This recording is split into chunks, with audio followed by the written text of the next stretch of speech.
నమస్తే, welcome to Andhraprabha. పాక్లో అంతర్గత సంక్షోభం, భారత వ్యూహం ఏంటి అన్నది ఒక పరిశీలన చేసే ప్రయత్నం చేద్దాం. పహల్గాం దాడి తర్వాత దక్షిణ ఆసియాలో మారుతున్న సమీకరణాలపై ఒక పరిశీలన కూడా చేద్దాం.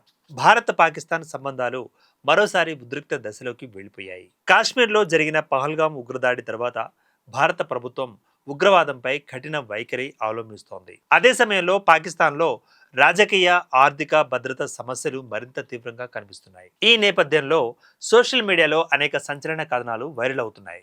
అయితే వాటిలో ఎంతవరకు వాస్తవం ఉంది? భారత వ్యూహం ఏంటి? పాకిస్తాన్ పరిస్థితి ఎలా ఉంది అనే అంశాలను పరిశీలిద్దాం. పాకిస్తాన్లో అంతర్గత పరిస్థితి అనే దాని మీద ఒక పరిశీలన. పాకిస్తాన్ ప్రస్తుతం అనేక సవాళ్లను ఎదుర్కొంటోంది. వాటిలో ఆర్థిక సంక్షోభం, ద్రవ్యోల్బణం, విదేశీ మారక నిల్వల కొరత, బలూచిస్తాన్లో తిరుగుబాట్లు, ఖైబర్ పఖ్తూన్ఖాలో తీవ్రవాద దాడులు, రాజకీయ పార్టీల మధ్య విభేదాలు.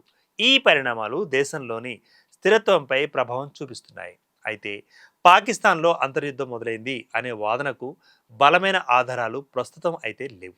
ఇక షహబాజ్ షరీఫ్ ప్రభుత్వంపై ఒత్తిడి. ఈ అంశాన్ని పరిశీలించినట్లయితే ప్రధాని షహబాజ్ షరీఫ్ ప్రభుత్వం ఒకవైపు ఆర్థిక సమస్యలను ఎదుర్కొంటూ ఉంటే మరొక వైపు భద్రతా పరిస్థితులను అదుపులో ఉంచాల్సిన బాధ్యతను కూడా నిర్వర్తిస్తోంది. సైన్యం, రాజకీయ నాయకత్వం, భద్రతా వ్యవస్థల మధ్య సమన్వయం కొనసాగుతున్నప్పటికీ అంతర్గత ఒత్తిళ్లు పెరుగుతున్నట్లుగా విశ్లేషకులు పేర్కొంటున్నారు. ఇక భారతదేశం వ్యూహం ఏంటి అన్నది మరొక ప్రశ్న. ఇక పరిశీలనగా చూస్తే పహల్గాం దాడి తర్వాత భారత ఉగ్రవాదంపై మరింత దూకుడైన విధానాన్ని అనుసరిస్తున్నట్లు ప్రభుత్వం చేస్తున్న ప్రకటనలు సూచిస్తున్నాయి. భారత దృష్టి ప్రధానంగా ఈ అంశాలపై ఉండవచ్చంటూ భద్రతా విశ్లేషకులు భావిస్తున్నారు. అవేంటంటే సరిహద్దు భద్రత బలోపేతం, ఉగ్రవాద చొరబాట్ల నిరోధం, నిఘా వ్యవస్థ బలోపేతం, అంతర్జాతీయ వేదికలపై దౌత్య ఒత్తిడి. వీటితో పాటుగా ఉగ్రవాద సంస్థల ఆర్థిక వనరులపై చర్యలు. ఇక అజిత్ దోవల్ పాత్ర ఏంటన్నది మరొక పరిశీలన. జాతీయ భద్రతా సలహాదారుగా ఉన్న అజిత్ దోవల్ అనేక కీలక భద్రతా నిర్ణయాలలో భాగమవుతూ ఉంటారు. అయితే సోషల్ మీడియాలో ప్రచారం జరుగుతున్నట్లుగా అజిత్ దోవల్ రహస్య ఆపరేషన్ ప్రారంభించారు లేదా ఆట మొదలుపెట్టారు అంటూ వస్తున్న వాదనలకు అధికారికంగా ధృవీకరణ అయితే లేదు. ఇక భద్రతా వ్యూహాలకు సంబంధించిన వివరాలను భారత ప్రభుత్వం సాధారణంగా బహిరంగంగా వెల్లడించదు. దీని తర్వాత సరిహద్దులో 500 మంది ప్రత్యేక బలగాలు అంటూ మరొక అంశం. సోషల్ మీడియాలో బోర్డర్ వద్ద 500 మంది దురంధరులు సిద్ధంగా ఉన్నారు అనే ప్రచారం అయితే కొనసాగుతోంది. దీనిపై భారత ప్రభుత్వం లేదా సైన్యం నుంచి ఎటువంటి అధికారిక ప్రకటన లేదు. సైనిక మోహరింపులు, ప్రత్యేక దళాల కదలికలు సాధారణంగా రహస్యంగానే ఉంచబడతాయి.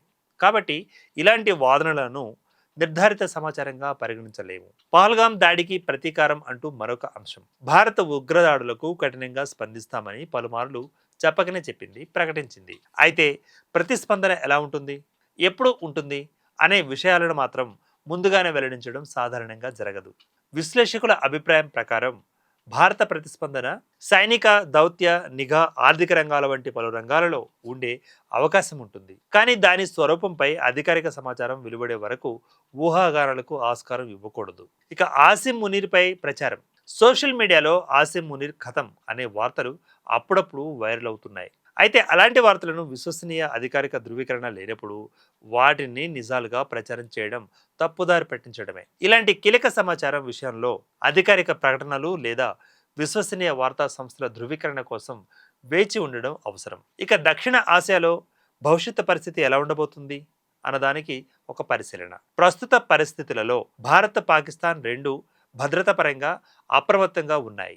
ఉగ్రవాదం, సరిహద్దు భద్రత, దౌత్య సంబంధాలు, అంతర్గత రాజకీయ పరిణామాలు రాబోయే రోజులలో ఈ ప్రాంత పరిస్థితిని ప్రభావం చేసే ప్రధాన అంశాలుగా ఉండే ఛాన్స్ ఉంది. ఇక చివరిలో మనం చెప్పుకుందాం ఒక మాట ఏంటంటే సోషల్ మీడియాలో వస్తున్న ప్రతి సంచలన వార్త వాస్తవం కావాల్సిన అవసరం లేదు. ముఖ్యంగా జాతీయ భద్రత, సైనిక చర్యలు, అంతర్జాతీయ సంబంధాలకు సంబంధించిన అంశాలలో అధికారిక ప్రకటనలు, విశ్వసనీయ ఆధారాల ఆధారంగానే నిర్ణయాలకు రావాలి. పహల్గాం దాడి తర్వాత భారత్ తన భద్రతా వ్యూహాలను బలోపేతం చేసినప్పటికీ పాకిస్తాన్లో అంతర్యుద్ధం ప్రారంభమైందని, ఆసిమ్ మునీర్ మరణించాడని, సరిహద్దులలో నిర్దిష్ట సంఖ్యలో ప్రత్యేక బలగాలు సిద్ధంగా ఉన్నాయని చెప్పే వాదనలకు ప్రస్తుతం బలమైన ప్రజా ఆధారాలు లేవు. అందువల్ల వాస్తవాలు, విశ్లేషణ, అధికారిక సమాచారం మధ్య వ్యత్యాసాన్ని గుర్తించి పరిస్థితిని అంచనా వేయడం అత్యంత అవసరం. ఇటువంటి జియోపాలిటిక్స్ న్యూస్ కోసం చూస్తూనే ఉండండి ఆంధ్రప్రభ.